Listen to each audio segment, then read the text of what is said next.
26장 12절에서 33절 말씀입니다.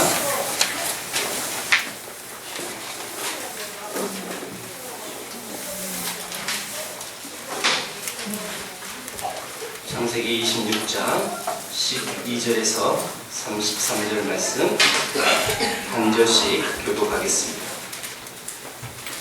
이삭이 그 땅에서 농사하여 그 해에 100배나 얻었고 여호와께서 복을 주심으로 그 사람이 창대하고 왕성하여 마침내 거하게 되어 양과 소가 떼를 이루고 종이 심이 많으므로 블레셋 사람이 그를 시기하여 그 아버지 아브라함 때에 그 아버지의 종들이 한 모든 교육을 받고 포도로 되었더라. 아비멜렉이 이삭에게 이르되 네가 우리보다 크게 강성한즉 우리를 떠나라.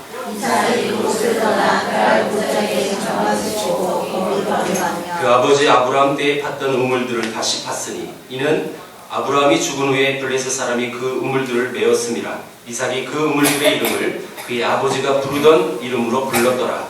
이삭의 종들이 부자에게 가서 무슨 일을 얻으니 그러나 목자들이 이삭의 목자와 다투어 이르되 이 물은 우리의 것이라 하며 이삭이 그 다툼으로 말미암아 그 우물 이름을 에색이라 하였으며 또 다른 물을 갔더니 그들이 또 다투어 그 이름을 신하라 하였으며 이삭이 거기서 옮겨 다른 우물을 팠더니 그들이 다투지 아니하였으므로 그 이름을 르호봇이라 하여 이르되 이제는 여호와께서 우리를 위하여 넓게 하셨으니 이 땅에서 우리가 번성하리로다 하였더라. 이삭이 거기서부터 블레셋으로 올라갔더니 그 밤에 여호와께서 그에게 나타나 이르시되 나는 네 아버지 아브라함의 하나님이니 두려워하지 말라. 내 종 아브라함을 위하여 내가 너와 함께 있어 네게 복을 주어 네 자손이 번성하게 하리라 하신지라.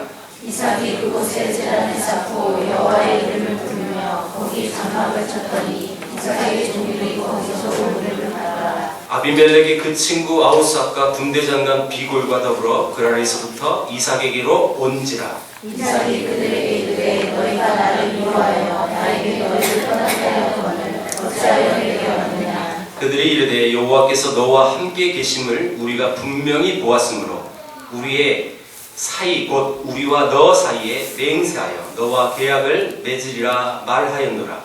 너는 우리를 해하지 말라. 이는 우리가 너를 권하지 아니하고 선한 하나님에게 가여 내가 평안히 가게 하였습니다. 이제 너는 여호와께 복을 받는 자라. 이삭이 그들을 위하여 잔치를 베풀매 그들이 먹고 마시고 아침에 일찍 일어나 거기 양상에 이삭이 그들을 보내매 그들이 가면 그날에 이삭의 종들이 자기들이 판 우물에 대하여 이삭에게 와서 알리어 이르되 우리가 물을 얻었나이다 하매 그가 그 이름을 사랑한지라. 그러므로 그 성 이름이 아멘. 우리는 어릴 때부터 약한 모습으로 보이면 안 된다고 해서 어떻게든지 강하게 자녀들을 양육하는 그런 일들은 세속적인 방법으로 많이 가르치고 또 세상은 또 그 실제로 그렇게 교육합니다. 적자 생존의 원리로 약한 자는 강한 자의 밥이 된다. 그래서 양보하기보다는 겸손해지기보다는 더 과장하고 부풀려서 어떻게든지 기죽지 말고 살아라. 여러분 대부분 아들을 키울 때 그렇게 키우지 않아요? 여러분들 말고 세상에서 절대 기죽지 마. 어디 가서 기죽고 살지 마. 여러분 겸손이나 또 섬김보다는 높아지고 이름을 높이는 것 그것이 세상의 세속적인 방법입니다. 정말 우리가 그런 세상 속에 그런 가치관 속에 살다 보니까 성경도 그런 것처럼 전혀 성경과 다른 그런 교육 방법으로 가르칠 수도 있거든요. 여러분 이것은 사실 성경과 정반대되어지는 모습입니다. 성경은 세속의 교육 방법과 다르게 더 겸손해라, 더 낮아져라, 더 양보해라. 그리고 성경의 원리가 약할 때 강함이 된다 라고 말합니다. 그럼 이게 세상의 말로 이게 이해가 돼요. 약하면 약하는 거지 약한데 어떻게 강해요? 말의 모순이죠. 그런데 성경은 늘 그랬다고. 약할 때 강함이 된다고. 그리고 낮은 자에게 평강이 임한다고 늘 얘기합니다. 겸손으로 허리띠를 동여라. 성경의 가르침이 늘 그런 거라는 것이죠. 예수님이 내가 선생이 되어 너의 발을 씻기는 것처럼 너희들도 섬기는 것이 마땅하다고 말씀합니다. 성경 곳곳에 사랑은 허다한 죄를 덮는다고 말하고, 성경은 계속 서로 사랑하라, 덮어주고 사랑해라, 받은 만큼 가해를 입혀라, 그렇게 하지 않아요. 성경은 어떻게 보면 우리가 일반적인 세속적인 방법과 정반대의 길을 가르쳐줍니다. 그러니까 여러분, 우리 안에서 늘 갈등이 되는 거죠. 이게 좋은 것 같고 이게 편한 것 같은데 성경은 그렇게 말을 하지 않으니까, 그냥 겸손하게 살고 양보하고 살면, 그런 양보하고 겸손하게 사는 사람들을 세상은 무능력하다고 얘기하고 바보 같다고 얘기합니다. 더욱 어려운 것은 여러분, 그런 사람들이 그런 아름다운 모습을 볼 수 없는 시각이기 때문에 그 겸손을 사정없이 기만하며 사는 것이 오늘날 현실이죠. 그런데 오늘 본문은 그렇게 세상의 가치관으로 볼 때 바보처럼 살고 양보하고 이래도 허 이래도 저 그 웃으면서 살아가는 그 사람이 결국 어떤 복을 받고 어떻게 승리하는지, 오늘 본문이 그 본문입니다. 이삭이라는 사람. 여러분 잘 알듯이 이 본문은 우물을 팠을 때 블레셋 사람들이 쳐들어와서 그거 내 거 다 뺏는 거예요. 그리고 또 다른 데 가서 또 파요. 또 뺏어요. 또 다른 데 가서 또 파요. 이게 지금 계속 반복되어지는 본문이 오늘 본문입니다.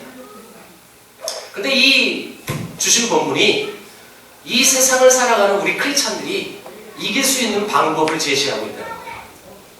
오늘 이 말씀을 통해서 정말 어떻게 해야 우리가 세상을 이길 수 있는지 한번 우리 잘 살펴보기를 원합니다. 자, 12절 보겠습니다. 12절 보니까 이삭이 그 땅에서 농사하여 그 해에 100배나 얻었고 라고 기록됩니다. 우리가 막연히 족장들이 유목민이라고 생각했는데 이 이삭은 지금 분명히 농사를 지었다고 해요. 근데 그 농사를 지었을 때 그 해에 100배가 얻은 거예요. 자, 많은 사람들이 여기까지 보죠. 와, 농사를 지었는데 100배가 됐다. 여러분 생각해 보세요. 우리 지금 여러분들 주머니에 10,000원이 있다고 생각해요. 10,000원. 10,000원에 100배는 얼마예요? 100만 원. 여러분들이 지금 10만 원 갖고 있어요. 그 100배는 얼마예요? 1,000만 원. 더 갖고 있고 싶겠죠, 지금. 목사님 지금 100배의 축복이 막 이렇게 선포될 것 같은 그런 예감이 없어요, 여러분? 10,000원만 있어도 100배가 되면 100만 원이에요, 100만 원.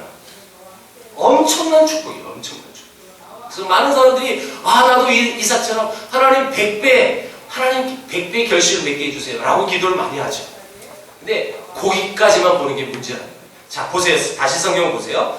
그해 100배나 얻었고 여호와께서 복을 주심으로 그 사람이 창대하고 왕성하여 마침내 거부가 되어. 여러분 지금 100배를 얻을 수 있었던 비결이 뭐예요? 뭐라고 기록하죠? 성경에? 여호와께서 복을 주셔서. 그거예요. 여호와께서 복을 주셔서 해요. 이걸 놓치면 안 됩니다. 하나님이 그 이삭에게 복을 주니까 그 이삭이 창대하고 왕성하여 거부가 됩니다. 여러분, 그래서 이 이삭이 굉장히 거부가 되며 세력이 커졌다는 거예요. 그래서 16절에 보니까 블레셋 사람이 이제 이삭이 너무너무 힘이 커지니까 강성하죠. 그러니까 이삭, 우리 땅을 떠나라 라고 얘기합니다. 얼마나 하나님이 복을 주셨는지 그 주위 사람이 겁을 낼 정도였어요. 떠나라. 여러분 이 블레셋 왕 아비멜렉의 위협을 느낄 정도의 거부가 된 거죠. 성경은 아브라함도 부자라고 표현했습니다. 그리고 이 이삭은 그 아버지 아브라함보다 더 막강한 부를 축적했다는 것을 우리에게 지금 보여주고 있는 것인데, 이삭에 대한 기사가 성경에 많이 기록되지 않았다고 지난주에 말씀드렸어요. 근데 4대 족장 중에 이삭이 가장 많이 살았는데, 오래 살았는데, 그럼에도 불구하고 이삭의 내용은 가장 적게 기록했다는 그렇게 얘기했어요. 그 중에 유일하게 26절은 이삭에 대한 부분만 기록을 했습니다. 여러분 오래 살았고 그리고 그런 사람에게 적은 내용으로 성경이 기록됐는데 유독 기록한 내용이 이 내용인 거예요. 무슨 내용이요? 우물 뺏긴 얘기. 다시 말하면 이 우물을 뺏겨온 이 모든 가정 주고 떠나요. 또 뺏어요. 또 주고 떠나요. 이 모든 과정을 지금 유일하게 이삭에 대한 부분으로 성경이 기록했다는 것은 이 부분이 이삭에 대해서 굉장히 중요한 부분이라고 얘기하는 거죠. 그게 뭐예요? 겸손하게 또 양보하면서 그렇게 떠난다는 거예요. 예. 세상은요 이런 캐릭터를 뭐라고 하는지 아세요? 전문용어로 찌질이라고 불러요. 찌질이. 정말 찌질이에요. 예. 세상의 관점이에요. 세상의 관점. 정말 이거 능력도 없는 남자 아니야? 이렇게 생각하는 그런 캐릭터라는 거죠. 그런데 성경은 그것을 얘기하는 게 아니라 그의 겸손과 그의 온유한 성품을 얘기하고 있는 거죠. 여러분 14절부터 이제 본격적으로 보겠습니다. 14절에 농사 짓는 사람에게 우물은 굉장히 중요한데 보니까 14절 15절에 보니까 여러분 이 아버지 아브라함이 팠던 우물을 블레셋 사람이 우물을 메웠어요. 우물을 사용하지 못하도록 메웠다는 거죠. 왜요? 앞에 보니까 너무너무 거부가 된 거예요. 이삭이 잘 된 거예요. 잘 된 거. 너무너무 돼도 너무 잘 됐어요. 그러니까 시기, 질투가 일어나서 그들이 사용했던 그리고 그의 아버지가 팠던 우물인데 그걸 메워버린 거예요. 여러분 사실 이 상황을 아버지 아브라함이 팠던 21장에 이 얘기가 나오죠. 브엘세바에 대한 기사가 나옵니다. 이때 아비멜렉이 아브라함을 찾아와서 화친을 요청합니다. 아비멜렉의 종들이 자기 종들과 싸웠어요. 자기가 판 우물을 뺏으려고 했어요. 그래서 왜 그랬냐고 아브라함이 아비멜렉에 묻습니다. 그때 아비멜렉 대답이 이거였어요. 나 몰랐다고. 난 지금까지 그 얘기 처음 들어본 얘기야. 발뺌을 하죠. 몰랐어요. 결국 여러분 암양새끼 7을 따로 놓고 그 우물 앞에서 증거로 삼았습니다. 더 이상 싸우지 않기로. 그게 21장에 나왔던 사건입니다.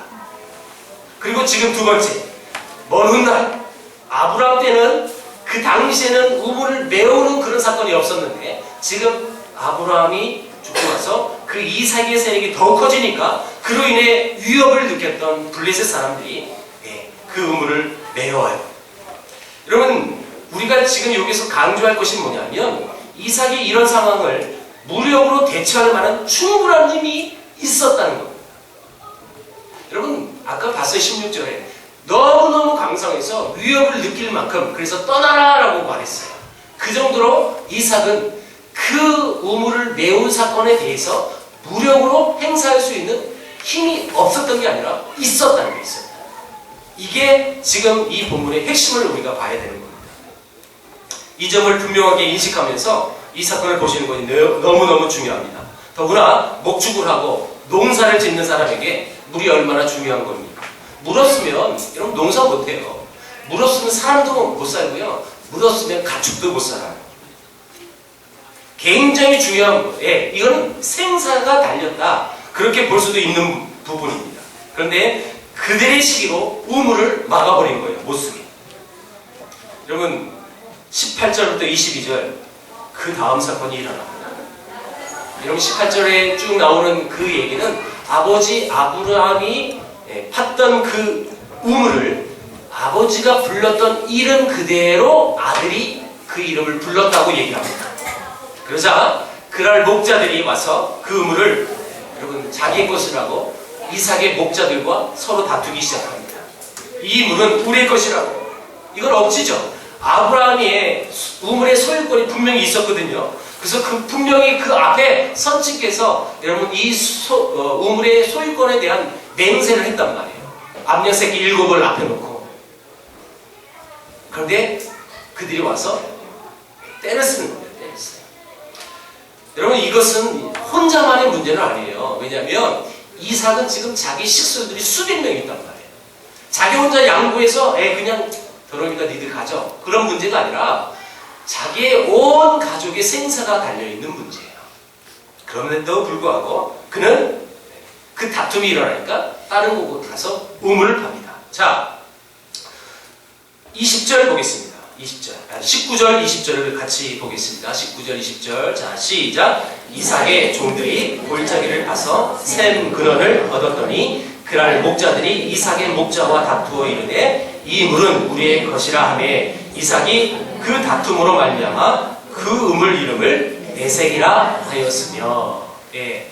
그래서 매우니까 따로 우물을 따로 팠어요. 그래서 샘이 나왔어요. 근데 그 우물을 또 그놈들이 와서 이거 우리 거라.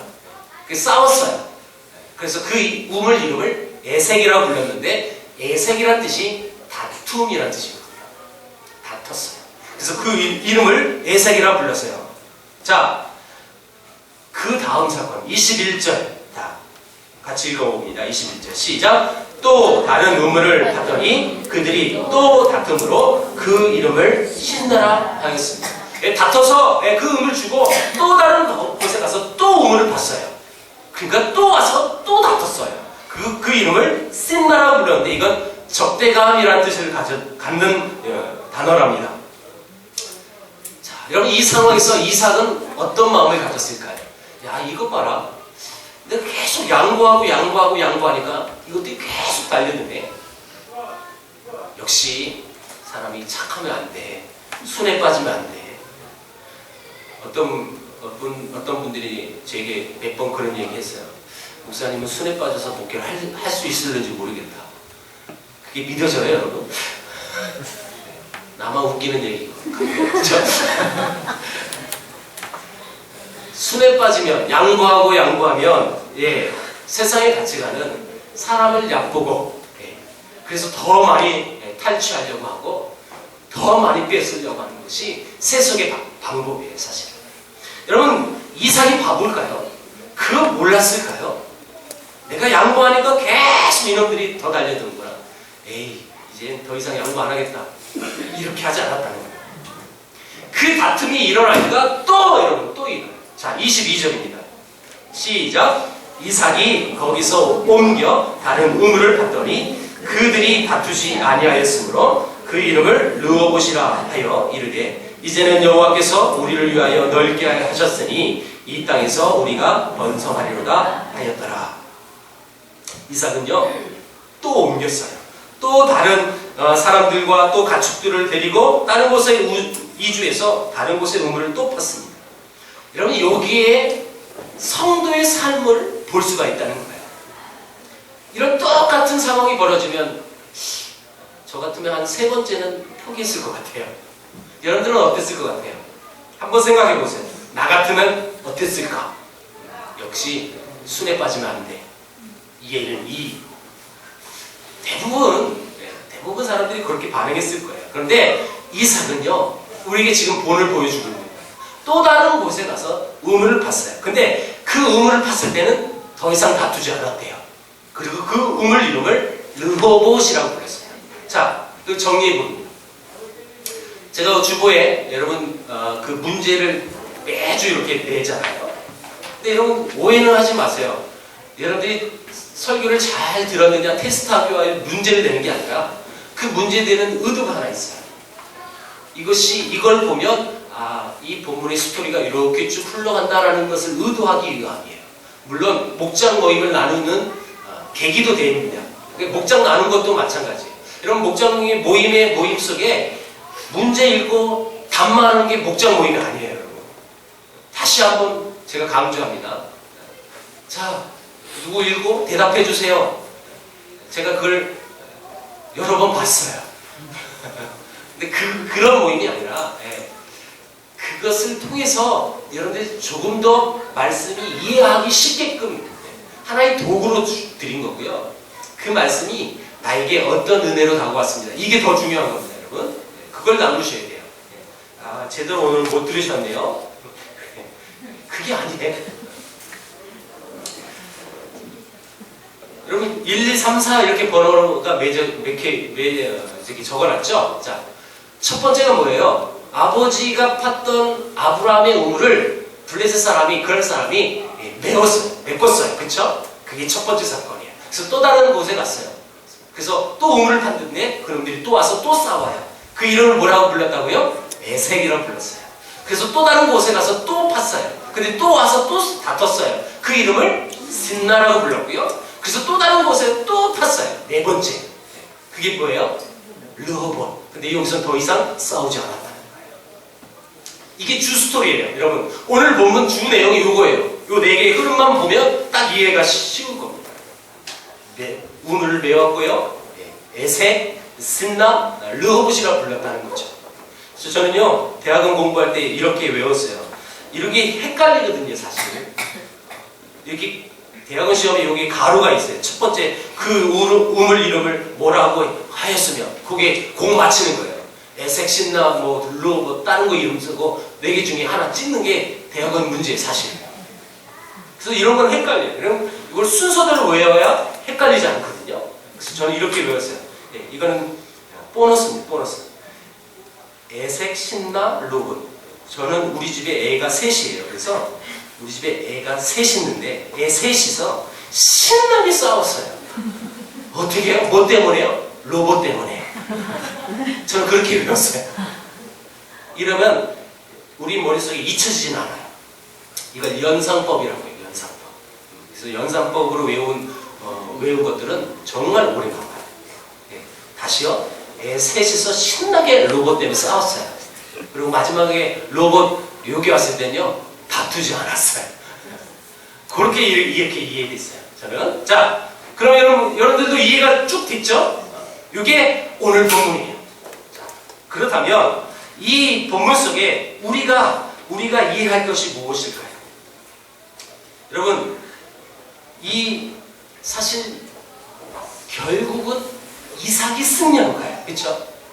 결국은 이삭이 승리했어요. 결론은 그렇습니다. 자, 근데 여러분 그 승리하는 다른 우물을 바로 옮겼을 때, 또 옮겼을 때, 또 옮겼을 때, 또 옮겼을 때 그의 마음은 어땠을까요?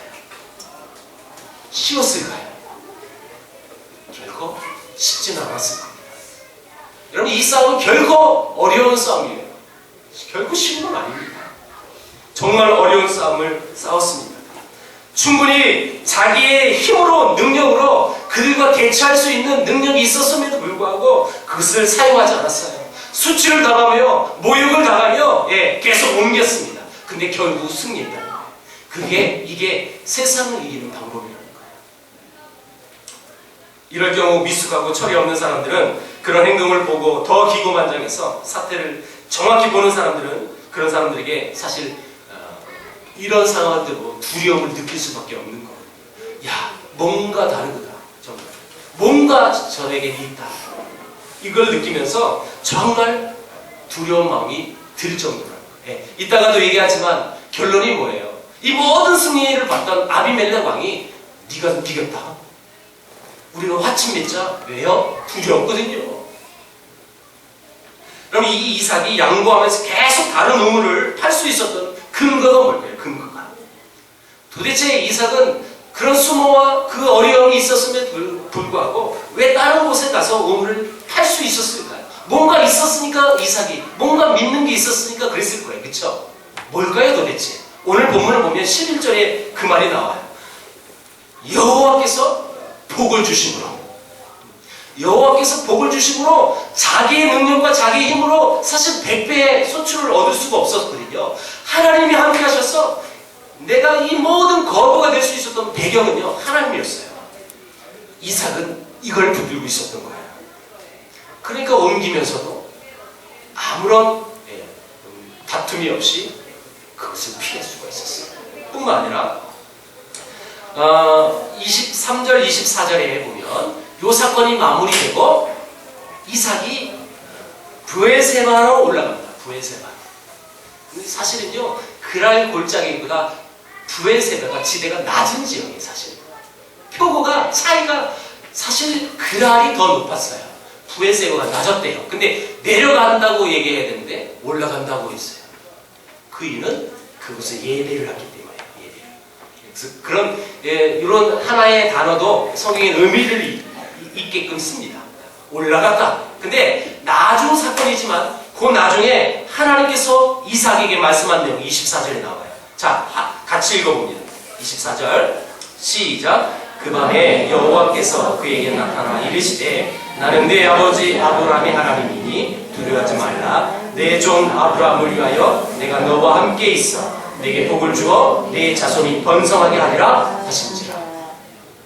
그 이후의 사건에 하나님이 오셔서 말씀하셨지만 여러분 이때만 말씀했나요? 아니요. 이삭에게도 말씀하셨어요. 하나님께서 이삭에게 반드시 내게 복을 줄 것이다. 네 자손이 바다의 모래같이 하늘의 별과 같이 많아질 것이다. 분명히 이삭에게 하나님이 말씀하셨거든요.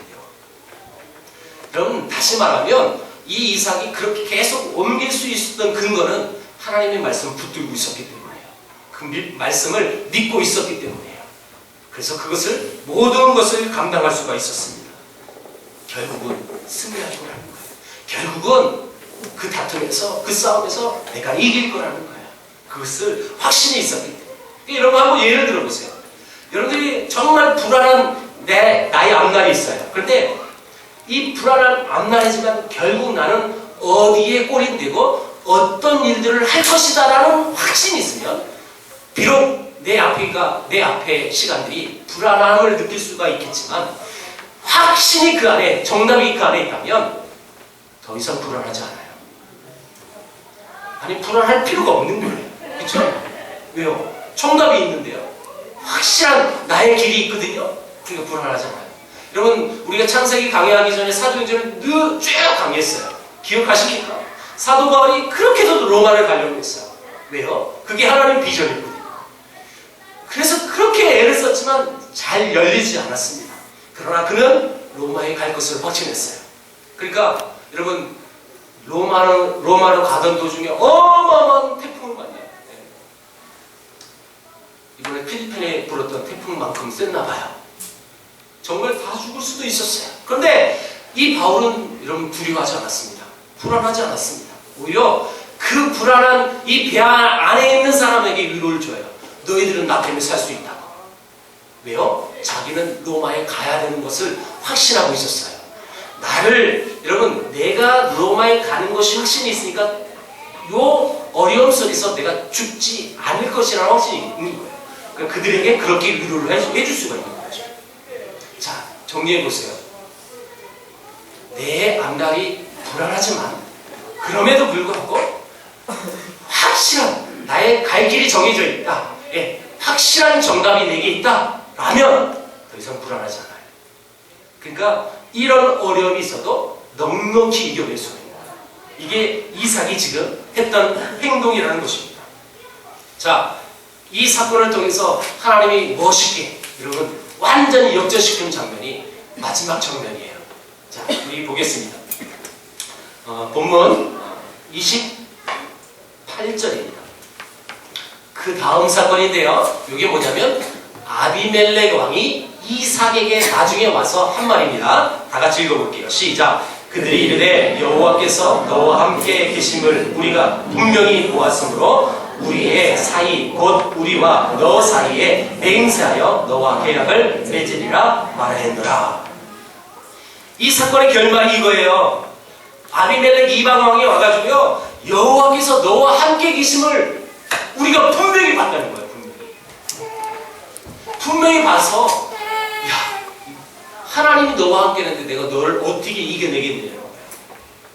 더 이상 너와 우리가 대적할 수가 없다는 거예요. 그래서 화친 조약을 맺으러 아비멜렉이 이삭에게 찾아온 겁니다.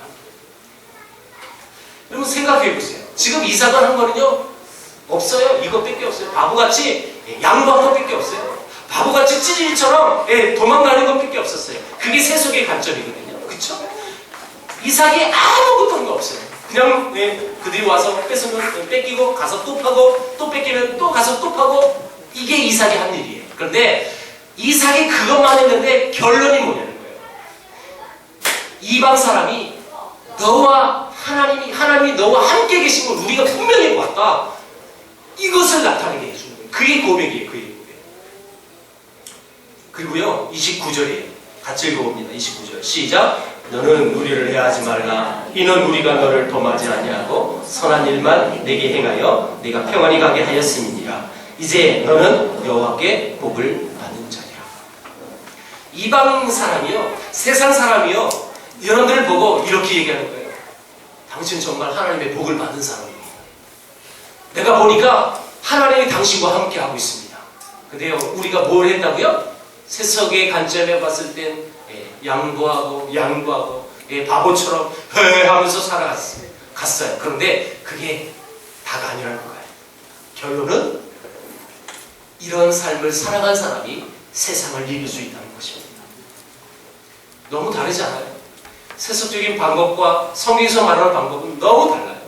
달라도 너무 다른 거죠. 근데 여러분들은 어떻게 세상을 이기며 살고 계십니까? 한번 생각해 보세요. 정말 양보하고 세상의 사람들이 봤을 때 바보처럼 보일지언정 그래도 계속 난 바보처럼 살래 하면서 사십니까? 몇 번 할 수 있어요. 대부분 계속 그 일들이 반복되어졌을 때 아무리 믿음이 있는 사람이라도 끝까지 이 길을 가는 사람이 많지는 않아요.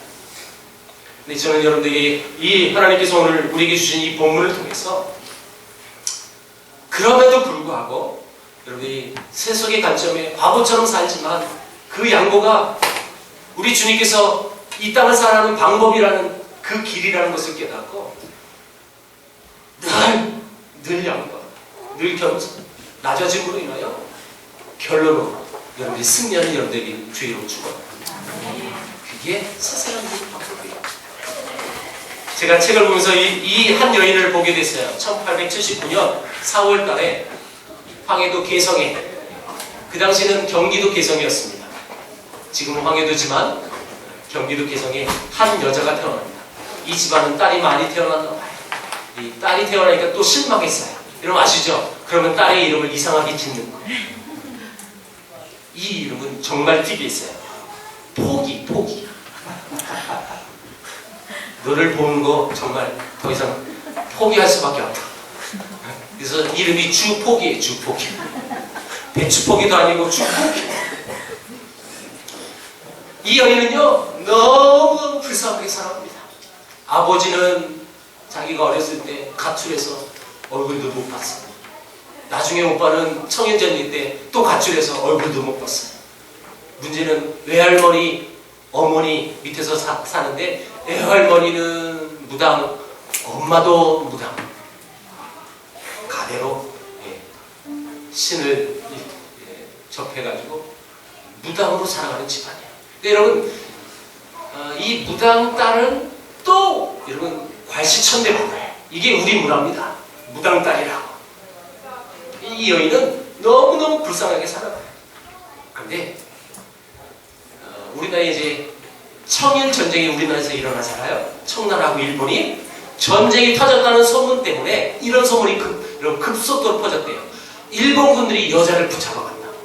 그래서 이게 결혼 전개에 있는 여자들은 급하게 결혼합니다. 시집 가야 하니까. 그러면 안 잡혀가니까. 그래서 이 여인도 주포기도 아주 가난한 김기섭이라는 농사꾼에게 시집을 갑니다. 이 집은요 정말 더했어요. 완전히 핍박합니다. 아무 잘못도 없는데 결혼해서 아들도 낳았어요. 근데 아들 낳았는데도 핍박이고요. 그렇게 오진 시집살이를 살아갑니다. 근데 이 집안에 기적이 일어납니다. 선교사를 통하여 복음 들었던 한 전도 부인이 이 외할머니에게 복음 전하는데 그 무당 할머니가 예수 믿는 거예요. 근데 그 근거가 있었어요. 무당 딸이라는 그 얘기가 늘 듣기 싫어서 전도 부인이 지나갈 때 이렇게 얘기했대요. 그 손녀딸이, 그 주포기가 저기 어디 가면 우리 할머니가 있는데 우리 할머니한테 복음을 전해보라고. 그래서 그 전도분이 복음 들고 그 할머니한테 갔는데 예수 믿으세요. 근데 그 자리에서 예수 믿어버린 거예요. 기적이. 우리 어머니한테 가보라고. 엄마도 그 자리에서 예수 믿어버려요. 그래서 두 할머니 엄마가요 무당 이걸 다 포기하고 예수 믿는 사람이 되어버렸어요. 그리고 그 딸에게도 복음이 들어왔어요. 물론 엄청난 어려움이 있었어요. 예.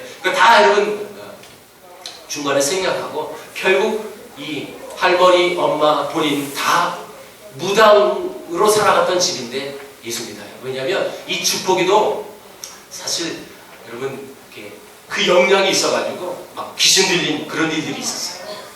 굉장히 괴로웠던 거예요. 근데 하나님의 전적인 은혜로 세 여자가 다 예수 믿게 된 거예요. 여러분 예수 믿으니까 이 시댁에서 더 핍박이 심한 거예요. 예수 믿는다. 심지어 남편은요 얼마나 두둑이 팼는지 몰라요. 교회 가는 여자를 눈밭에서 잡아가지고 때리는데 주먹으로 안 때려요. 둥기로 내려 찍어버려요. 그러면 살갗이 터져버려요. 터진 이 피가 눈밭에 탁 터져버려요. 그렇게 어려움을 당해요. 근데 예수 믿으니까 너무 좋아요. 다 여러분 자기의 인생을, 자기 육적인 인생을 그의 이름으로 다 포기해요. 정말 두들겨 맞으면서, 맞아가면서 교회 가는 거예요. 계속. 하루는 이런 일이 벌어집니다. 시 아주머니가 같이 살았는데, 시 아주머니가 갑자기 죽었어요. 갑자기. 여러분 그 당시 우리 문화가 이겁니다. 집안에 여러분 우환이 일어나면 모든 화살이 예수 믿는 사람에게 돌아갔어요. 저 예수 믿는 것 때문에 저 사람이 죽었다는 거예요. 그러니까 얼마나 더 힘들었겠어요. 얼마나 더 맞았겠어요. 그럼에도 불구하고 계속 교회 계속 예배합니다. 근데 문제가 더 터졌어요. 그 이듬해 자기 남편도 갑자기 아파 보고. 그러니까 시댁에서 전염 때문에 예수 믿는 전염 때문에 우리 집안이 폭삭 망한다는 거예요. 기적이 일어나요. 그 아팠던 그 남편이요 같이 핍박을 해야 되는데 그 남편이 이렇게 고백했대요.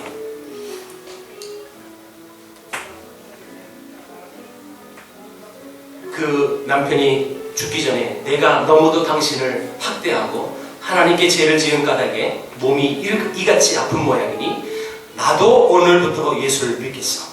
예수 믿는 이들을 청하여 나를 위하여 기도하고 찬송해 주시오. 그래서 할머니 엄마도 오셔서 기도하고 찬송해 줬어요. 그분이 남편이 그 핍박자가 예수 믿었어요. 그리고 며칠 뒤에 죽어요. 여러분 정말 수많은 어려움에 바보처럼 맞아가며 예수 믿어요. 그런데 결국 그 남편이 예수 믿고 죽었어요. 그리고 이 여인은 선교사의 요청으로 그도 전도 부인이 돼서 특별히 이분의 사역은 전도 부인으로 사역을 열심히 하는데 이분은 축기의 은사가 있어요. 무슨 얘기인지 이해됐습니까? 할머니, 엄마, 자기까지 이 귀신하고 연관이 있는 집안이라 어디 가든지 귀신 내쫓는 그 은사를 받아가지고 이 여인이 가는 곳곳마다 그런 역사가 일어납니다. 그리고 이름을 바꿨어요. 주포기, 이건 성경적이 아닌 것 같아요. 그래서 이름을 바꿔요. 주룰루로 바꿨어요. 룰루. 여러분 정말 재밌지 않아요? 무슨 이름을 룰루라고 지어요? 제가 이 이름을 보면서 생각난 게 있었어요. 아펜젤러 선교사님 배제학교를 세우고 본인이 작사 작곡해서 교가를 만들었는데 지금도 여러분 배제학교 교가가 아펜젤러가 만든 교가를 불러요. 그 후면 부분에 이런 말이 있어요. 문구가 룰루랄라 수수뿜빠 뭐 이런 말이 있어요. 교가가 그래요. 교가. 제가 지어낸 게 아니라 그 문구가 그렇게 되어 있어요. 룰루랄라. 그래서 룰루를 썼나? 왜냐면 요분이 감리교 선교사의 영향을 받거든요. 그래서 아마도 그게 분명히 있었을 거예요. 여하튼 개명이 됐어요. 주룰루. 그의 아들이 김명신이라는 아들이 있었습니다. 김명신. 이분은 독립운동가 33인은 포함이 되는 사람은 아닌데 그 중에 이 독립운동가가 연락처가 돼가지고 독립운동을 했던 사람이고 그래서 감옥에 갇혔어요. 이 어머니는 이 아들 오빠라서 했고요. 추록을 하고 연희 전문을 나와요. 여러분 선교사가 세운 연희 전문 나오고 이분이 저 전라남도 광주에 선교사가 세웠던 수피아 여학교의 교사가 되셨어요. 그래서 거기서 사역을 하시고 이분이 나중에 유일한 박사와 함께 유한양역을 세웠어요. 그리고 이분이 나중에 세브란스 의대 사무국장이 되고 배화여고 교장이 되고 배화여고도 선교사가 세워요. 또 있어요. 유유산업을 만들었어요. 이분이. 그래서 제가 인터넷에서 찾아봤어요. 유유산업. 유유제약이 나오더라고요. 이게 유유제약이 옛날 유유산업이었어요. 유한양행처럼 동일하게 약품 만드는 약품. 왜 우리는 다 병들어서 다 죽어가니까요. 여러분 유일한 박사가 선교사의 도움으로 미국에 유학 가서 그래서 이 땅에 와서 세운 기업체가 유한양행이었고 그래서 선교사에게 거저받아서 이분은 이 사업의 이 모토가 뭐냐면 모든 수익은 사회에 하는 거예요. 그리고 실제로 그렇게 살다가 돌아가셨어요. 그 재산들 자식에게 하나도 물려주지 않고 그 모든 사장직도 일반 자기 회사원 직원들이 계속 사장이 된 거예요. 그래서 옛날 얼마 전에 문국 사장도 그래서 국회의원 나오는 그 문국현씨도 그렇게 되는 거죠. 저는 이 책을 보면서 이 유일한 박사하고 이 선교사하고 다 배치가 된 거예요. 이를테면 한 여인이 예수 믿는 그 이후로 정말 두들겨 맞아 정말 바보처럼 살까지 뜯겨나가면서 그러면서 교회에 나가고 있어요. 그런데 결국 승리하는 거예요. 그 여인이 결국 승리했어요. 전도부인이서 1960년도에 후암동에서 돌아가시더라고요. 그 아들은 아름답게 그 어머니의 신앙을 본받았어요. 훗날 정말 멋있는 일들을 하고 가십니다. 여러분 이 본문을 보면서 또 주폭이라는 주 룰루라는 한 인물을 보면서 우리가 이 그리스도인들이 이 세상에서 승리하는 방법에 대한 부분을 정리할 필요가 있습니다. 주님이 이 땅에 오셔서 우리에게 보여주신 방법도 바로 이삭이 세상에 승리했던 방법과 똑같습니다. 그게 뭘까요? 그게 양보고요. 그게 겸손이고요. 그게 섬기고요. 그게 낮아짐이더라고요. 예, 세속의 관점은 그건 바보처럼 살아가는 것처럼 보여요. 그런데 성경에서 말하는 세상을 이기는 방법은 그것으로 이길 수 있다는 거예요. 지금 요한일서 5장 4절을 한번 보겠습니다. 요한일서 5장 4절 읽겠습니다. 여기 앞에 있습니다. 시작. 무릇 하나님께로부터 난 자마다 세상을 이기느니라. 세상을 이기는 승리는 이것이니 우리의 믿음이니라. 아멘. 세상을 이기는 건 오직 믿음밖에 없어요. 주를 믿는 믿음. 그 믿음이 있으니까 세상의 사람들이 나를 손가락질하고 나를 욕하고 바보라고 말하지만 주를 믿는 믿음 때문에 그걸 넉넉히 이겨낼 수 있다는 거예요. 그것이 이삭이 살았던 방법이고 그것이 주폭이라는 한 여인이 살았던 방법이었습니다. 그러니까 결국은 승리하는 거죠. 그의 아들이 훌륭한 사람이 돼서 제가 이런 얘기 할까요? 아니잖아요.